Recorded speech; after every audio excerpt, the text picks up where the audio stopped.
ವ್ಯಕ್ತಿಗಳು ಇದ್ದರು. ಅದರಲ್ಲಿ ಒಬ್ಬ ಶ್ರೀಮಂತ ವ್ಯಕ್ತಿ ಇದ್ದನು.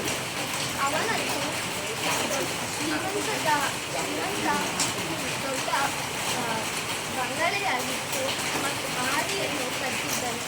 ಅದರ ಪಕ್ಕದಲ್ಲಿಯೇ ಬಡವರ ಮನೆ ಇತ್ತು. ಆ ಮನೆಯನ್ನು ಹೇಗಾದರೂ ಮಾಡಿ ತನ್ನ ಹೆಸರಿಗೆ ಮಾಡಿಕೊಳ್ಳಬೇಕೆಂದು ಆ ಶ್ರೀಮಂತನ ಯೋಚನೆಯಾಗಿತ್ತು. ಆದರೆ ಆ ಶ್ರೀಮಂತನು ಎಷ್ಟೇ ಕಷ್ಟ ಕೊಟ್ಟರೂ ಆ ಬಡ ವ್ಯಕ್ತಿಗಳು ಅವನಿಗೆ ಒಂದು ಜಾಗವನ್ನು ಕೊಡುತ್ತಿರಲಿಲ್ಲ. ಒಂದು ದಿನ ಇದ್ದಕ್ಕಿದ್ದಂತೆ ರಾತ್ರಿ ಜೋರಾಗಿ ಭೂಮಿ ನಡುಗಿದಾಗ ಆ ಶ್ರೀಮಂತನ ಮಹಡಿ ಕುಸಿದು ಬಿದ್ದಾಗ ಆ ಶ್ರೀಮಂತನ ಮೈ ಮೇಲೆ ಅವನ ಮನೆಯ ಗೋಡೆಗಳು ಬಿದ್ದವು. ಆವಾಗ ಆ ಶ್ರೀಮಂತನು ಸತ್ತು ಹೋಗುತ್ತಾನೆ.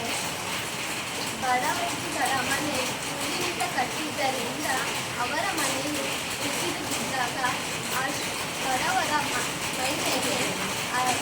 ಮೈಗೆ ಅಲ್ಪ ಸ್ವಲ್ಪ ಗಾಯಗಳಾಗಿ ಉಳಿಯುತ್ತಾರೆ. ಇದರಿಂದ ನೀತಿ ಏನೆಂದು